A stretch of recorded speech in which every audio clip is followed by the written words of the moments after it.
ఈరోజు నేను పచ్చి మామిడికాయ పులిహోర చేస్తున్నాను. దానికి బగారించుకుంటున్నాను. ఇలా శనగపప్పు, మినపప్పు, పల్లీలు, కాజు, కొన్ని బాదం, ఎండుమిర్చి ఇవి ఫ్రై కావాలి. ఇవి ఫ్రై అయిపోయి ఇందులో కరివేపాకు, 4 పచ్చిమిర్చి చీరేసుకొని కొంచెం ఫ్రై కావాలి. ఫ్రై అయిపోయి కొంచెం పసుపు వేసుకొని కలుపుకోవాలి. ఇప్పుడు మామిడికాయ తురుము వేస్తున్నాను. ఇది మామిడికాయ కూడా ఫ్రై అయిపోయింది. ఇందులో అన్నం వేసుకొని కలిపేసుకోవాలి. ఇందులో అన్నంకు సరిపడగా ఉప్పు. ఇప్పుడు మొత్తం కలిపేసుకొని మినిట్స్ మూత పెట్టేసుకోవాలి.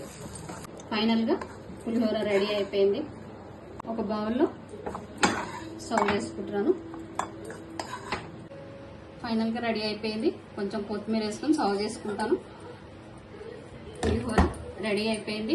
పుల్ల పుల్లగా చాలా బాగుంటుంది. నచ్చితే మీరు కూడా ట్రై చేయండి.